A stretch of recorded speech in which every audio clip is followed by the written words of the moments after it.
We are talking Peru, specifically Cusco, and just one of the most amazing countries you can ever visit. There's beauty to your left, your right, up, down, all around.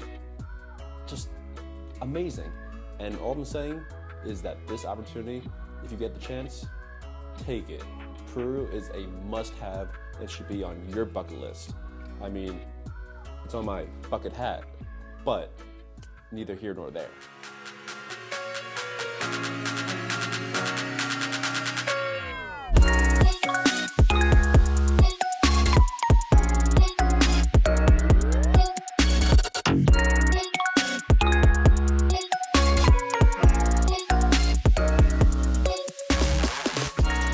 So, let's start at the beginning.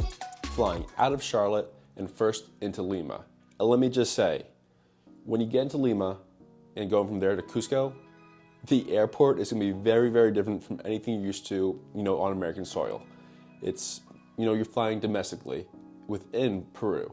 So it's not gonna have all the amenities, it's gonna be crowded, it's gonna be hot, and there's gonna be people sitting, standing all over the place. So be prepared for a little bit of a different experience, but I was still able to grab some food, get ready for my flight, which was pretty quick, and be on my way.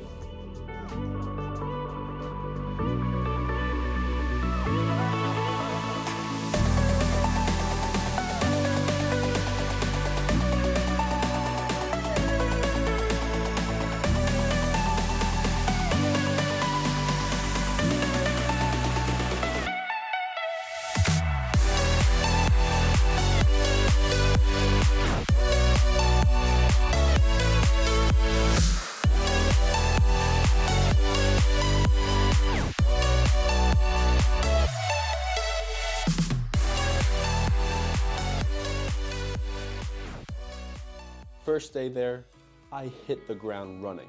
Stopped at my hostel, dropped my things off, and I was ready to go, exploring the town square and just see everything there was. I saw these two alpacas walking around, these women, and instantly I had to run up to them, get the photo, which of course had to pay for.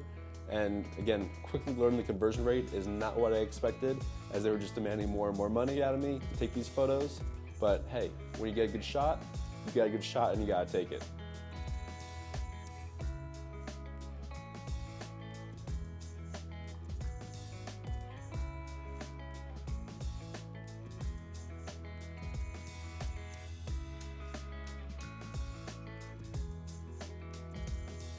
I knew I wanted to do as much as I could in this trip with the little time I had, only being here for 8 days. So, first day, walked around a little bit, and then took a cooking class, a few hours into my trip. And I'll say this, it was a great experience, but what was not great, the altitude sickness. I have never experienced it this way before, where we were walking through a market and I pretty much came down to my knees, just feeling dizzy, feeling tired, my stomach hurting. It was just an experience that, that you can't help.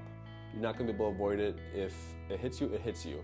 There's things you can do, like take some coca leaves, the candy, things like that, water, just getting used to the elevation. But because Cusco is such, high up, you feel it. You absolutely do. When I was in Ecuador, the elevation there was pretty rough, but I never got elevation sickness. In Cusco, I'll say it was worse for me, and I'm not sure if there's a rhyme or reason why, but enough about what went wrong there. What went right was this cooking tour I had. We walked through the market, saw all the fresh fruit, got to explore a little bit with our chef, and he was phenomenal. He took us through everything. The allotted time, I think it was about 4 hours total. I think overall we did about 6. And he just kept filling us with facts, jokes, and then when we got back to his home/restaurant, he took us through cooking some of his favorite dishes, as well as the pisco sour, which was the national drink there, and boy, was it good with the egg white, the lime and limon, and just the tequila. It was phenomenal, and I'll say I had maybe 1 or 2 or 3 or 4 extra throughout my trip there, and they're strong, I'll say that much. And with the elevation, it hits you very quickly, and they do not have cheap pours there when they're doing this.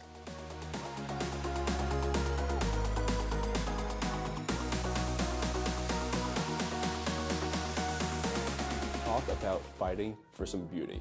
So Rainbow Mountain, getting up that was anything but easy, I'd say. I'm lucky enough, I found some friends I made during the hike, and we were able to support each other to get up there, but a lot of people, when I say lots of them choosing to go up on some donkeys and take it that way up. I did not do that. I did the hike, and boy, did it take my breath away, literally and figuratively.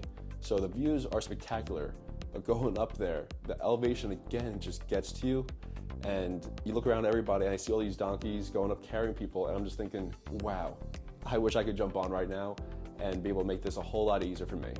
But I pushed through, made it to the top, and again, the views were amazing, and it's just so many people up there, so it's definitely crowded. There's people, serving alpaca, people serving guinea pig, things like that up there, so it's definitely interesting. Didn't try any of that food. Wasn't really something I trusted, but either way, it's an experience. You have all these people around you, have all these llamas and alpacas up on the mountains with glasses on and all these colorful things on. You get people who want to take photos with them. That's how some of them make their money. They have little children stamping passports, with the mountain, and that's give them a few dollars here and there. And it's just a cool experience, especially those views. You look at it, it's spectacular. And I got to the point where I was like, wow, I am exhausted. And I realized this is only day number 2 of my trip. And I didn't even start my trek to Machu Picchu, which is gonna be another 4 days. So that was something.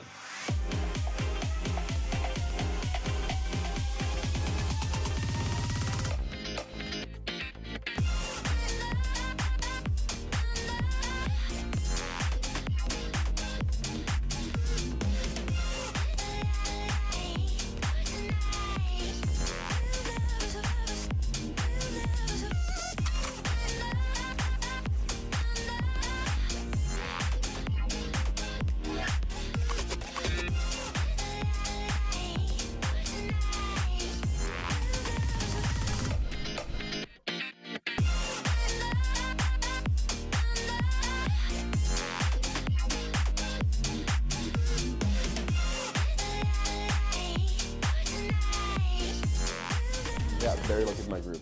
I did Machu Picchu reservations, and it was spectacular. I had my tour guide and 2 other people I met along the way, and they were awesome.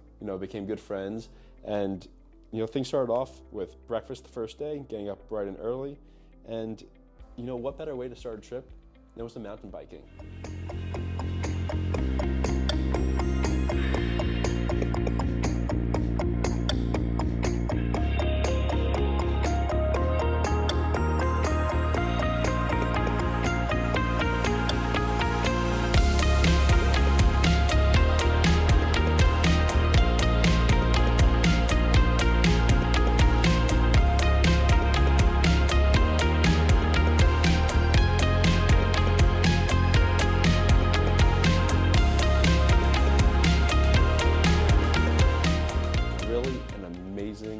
Way to start things off, especially a little bit easier on the legs, I'll say that much, and really got the excitement going, got the wind in your hair, had all the equipment on, and just felt like I was in the moment. And that's what this is all about, living the moment, experiencing it, and just really having fun on these trips.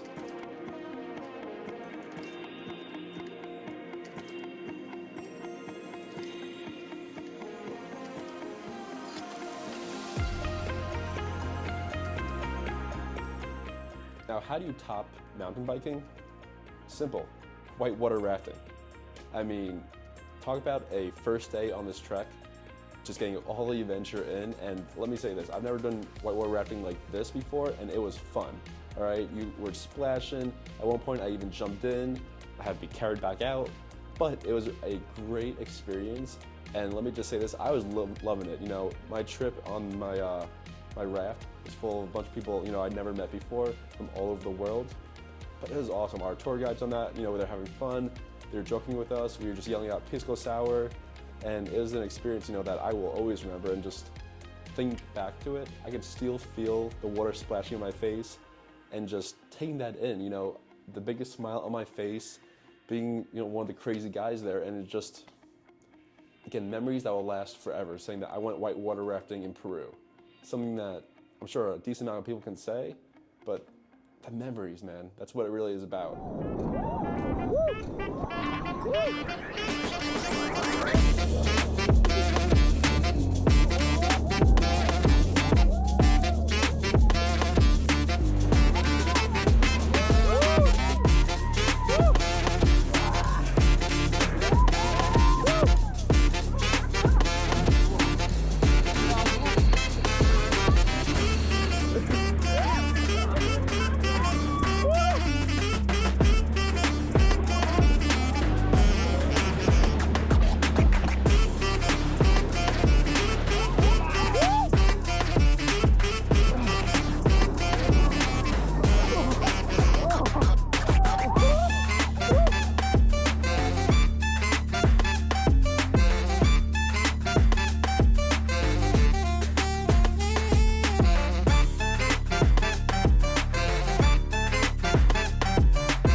Look the camera. Pisco!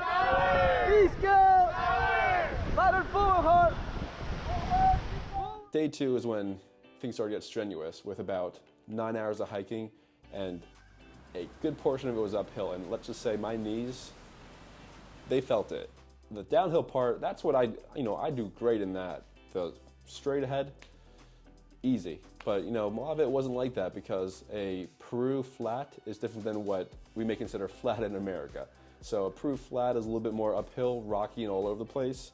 It's fun, but you're getting tired. I think I went through water bottle after water bottle after water bottle, over and over again, drinking as much as I could and just trying to take it all in.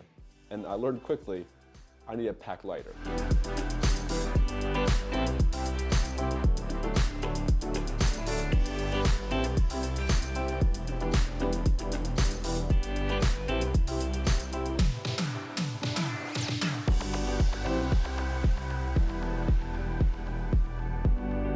Did meet this little guy.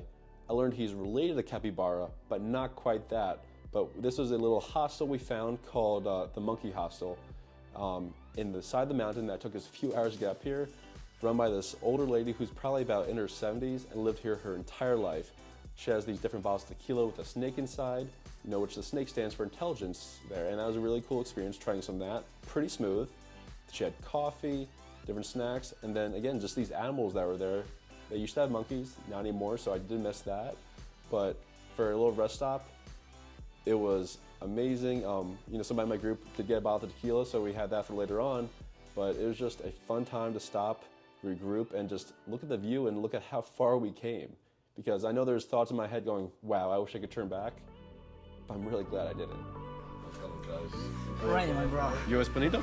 Yeah, you looks bonito. Bonito. Bonito.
poke.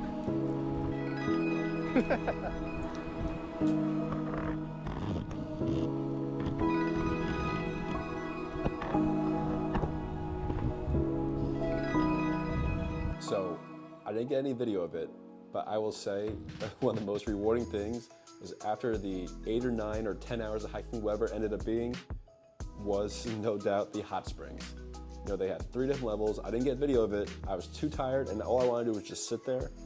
But they had 3 different levels of, you know, temperature, and just kept going up higher and higher, and just, I think we sat in there for an hour, 2 hours. I don't know what it was. We lost track of time. You know, our feet were in like the sand, the dirt, the gravel, whatever you want to call it, and just relaxing. You know, with the mountains around you, the views were amazing. The water felt great, and my legs, they needed it, all right? It was just a great way to end it, and then we took a quick little shuttle ride that, you know, I love the charge to take that over walking to the hostel, and just relaxed the night. Had dinner, had a good shower, and, you know, it was a decent hostel for, you know, everything considered. I'd say overall, the hostels there were pretty good in Peru. Ecuador, I had fun with them too, but Peru, there were some good showers, good room, and this is something that I don't usually see in a hostel, so I was pretty impressed.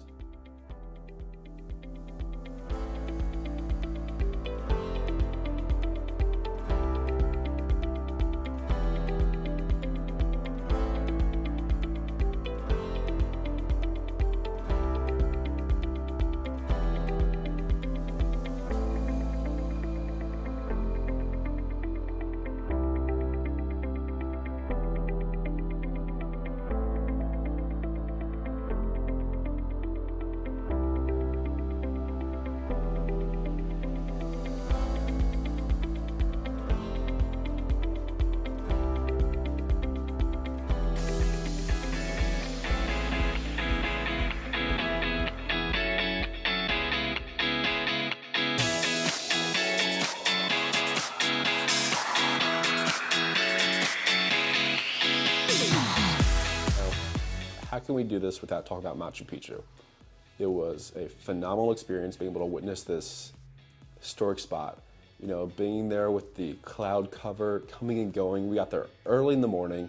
We were able to be one of the first ones, if not the first ones there to see it all. And outside of the one group of, you know, 6 or 7 older ladies that would non-stop taking selfies, it was just a magical moment, you know, seeing what was built there. The only thing that wasn't there that was original were the roofs, which they keep away so that way, you know, nothing catches fire. But you have workers there, you know, working with like toothbrushes almost to clean parts of these buildings, make sure they stay intact, make sure the weeds aren't coming out of them. They really care and work hard, and you can see that's very, very evident. And you just take it in, you're listening to your tour guide about everything that's there, the culture, the history. You're seeing all these little things, and it just really makes you learn and feel how small you are in the grand scheme of things.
So it was a really good time.